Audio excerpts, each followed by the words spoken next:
Assalamualaikum warahmatullahi wabarakatuh. Welcome back to my channel.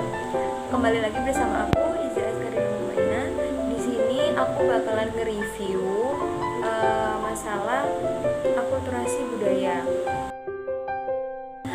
Apa sih definisi dari akulturasi budaya itu? Akulturasi budaya menurut para ahli seperti menurut Redfield, Linton, dan Hexcovit, akulturasi itu meliputi fenomena yang dihasilkan sejak dua kelompok yang berbeda kebudayaannya, mulai melakukan kontak langsung yang diikuti oleh pola kebudayaan asli salah satu atau kedua kelompok tersebut.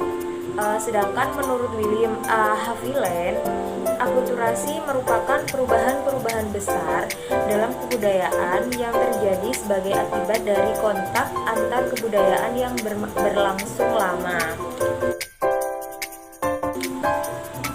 Dan menurut Kunchoro-Ningrat nih, akulturasi budaya itu merupakan suatu bentuk proses sosial yang timbul bila suatu kelompok manusia dengan suatu kebudayaan tertentu dihadapkan dengan unsur-unsur kebudayaan asing atau terjadi kontak budaya, yang mana unsur-unsur budaya asing lambat laun diterima dan diolah ke dalam kebudayaan sendiri tanpa menghilangkan unsur-unsur kepribadian kebudayaannya tersendiri.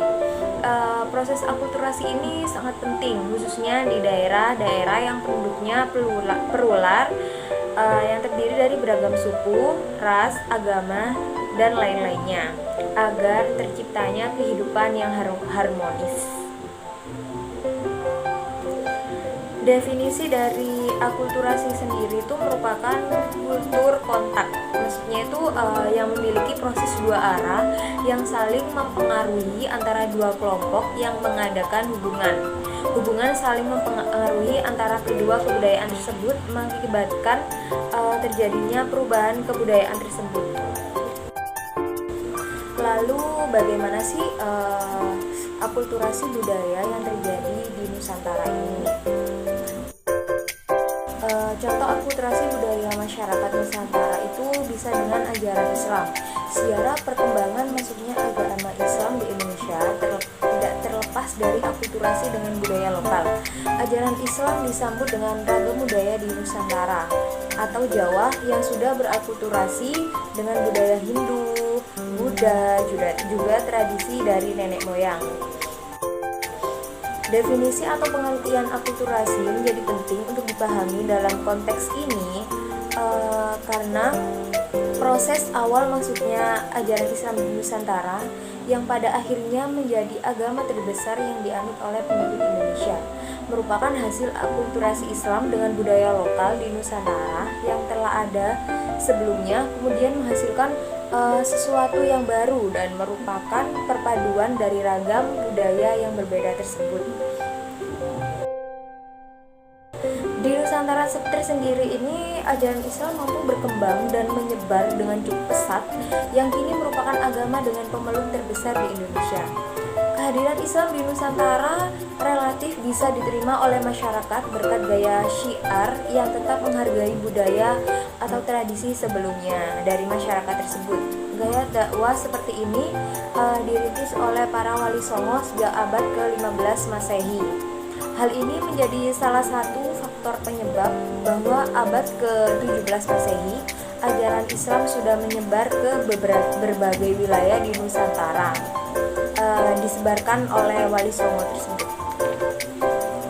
Lalu beberapa contoh tradisi yang merupakan bentuk akulturasi Islam dengan budaya lokal di Nusantara, khususnya di Jawa, antara lain seperti tradisi kenduri atau kenduren untuk mendoakan arwah orang yang sudah meninggal dunia.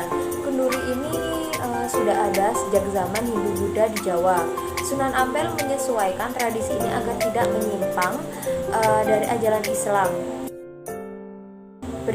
Berikutnya itu ada beduk, peralatan untuk memberikan penanda bahwa sholat bagi umat Islam.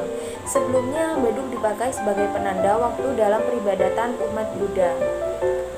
Selanjutnya wayang. Wayang juga merupakan salah satu bentuk akulturasi Islam dengan budaya lokal di Jawa. Wayang yang sudah dikenal sejak zaman pra-Islam di Jawa merupakan yang digunakan oleh Wali Songo untuk berdakwah agar mudah diterima oleh masyarakat. Wali Songo juga memanfaatkan gamelan untuk menarik minat warga agar menghadiri pengajian sebagai salah satu bentuk syiar Islam. Beberapa contoh akulturasi lainnya juga terdapat di Yogyakarta dan Surakarta, seperti tradisi sekaten, arsitektur sejumlah masjid di Jawa yang merupakan perpaduan corak antara Hindu dan Buddha dan Islam juga, tembang-tembang Jawa yang sedikit diubah untuk dakwah. Sekian dari saya. Apabila ada yang kurang berkenan, mohon dimaafkan. Berikut merupakan juga contoh-contoh dari akulturasi budaya setelah ini akan kita tampilkan. Sekian dari saya. Wassalamualaikum warahmatullahi wabarakatuh.